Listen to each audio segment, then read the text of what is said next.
21, looking right, swings it back left on the screen, caught by Mike Miller. He's got a blocker in front, running at the 10, running at the 5, end zone, touchdown, touchdown, Colorado. Mikey, we like it, and Colorado's pulled within 48-27. Remember they used to say that about the great Minnesota Vikings receiver Chris Carter, only doesn't catch his touchdowns?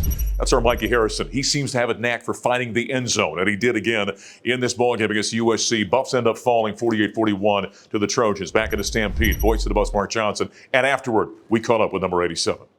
Gary, from up in the booth, Coach Barnett just said to me, he said, you know, if you don't win, you either don't win or you'll learn, I guess, right? And so what's your takeaway from what we saw here today? We just got to do a better job of starting off fast. I mean, we didn't play a good brand of football in the first half, and myself included. I played a horrible first quarter, and I didn't even play that good overall this game. And so, overall, everyone just needs to be better. And like at the end of the game, everyone's talking about you see what it looks like when we play together and when everyone does their job and executes. And I think that's what's frustrating right now is just the potential this team has. And we're 3-2, and I don't think we've played good in the games that we've won either. So if we could really just pull all this together, the second half shows what this can be when we all come together as one and play a good brand of football, the brand of football that we know we have to play. Michael, it does say something about this team a little bit because it's not easy to turn a game midstream, if you will. So you're down significantly at halftime, but to come back then and both sides of the ball, offense and defense, up their game in the second half, that says something about you guys, doesn't it?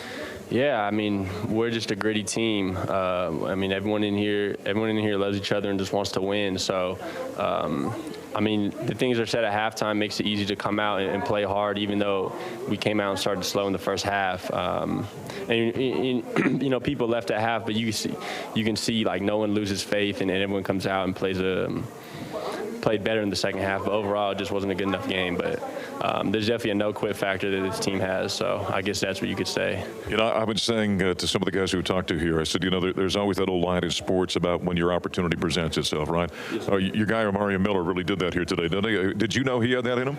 I knew he had that in him. I was actually excited to see him out there, and I'm really happy for him that he got out there. I think he had a 196, something like that. So, and touchdown? Yep. No, I'm happy for the kid. And he's one of those guys that just shows up and works every day, doesn't complain, doesn't say anything. This was the first game he really got a chance to go out there and show what he has, and we've seen him make plays all throughout fall camp, all throughout the season so far in practice. I thought he was going to get on the field last week, and he didn't. This week, obviously, we have injuries right now. We got an opportunity, and I'm really happy for him to step up like that. And I wasn't even surprised. Like that's just the type of player he is. You found the end zone here today. If I remember correctly, it came off a little tight end screen. You guys have been working on that. It turned out pretty well. Yeah, it turned out pretty well. We actually ran it in the first half, or I think it was the second quarter.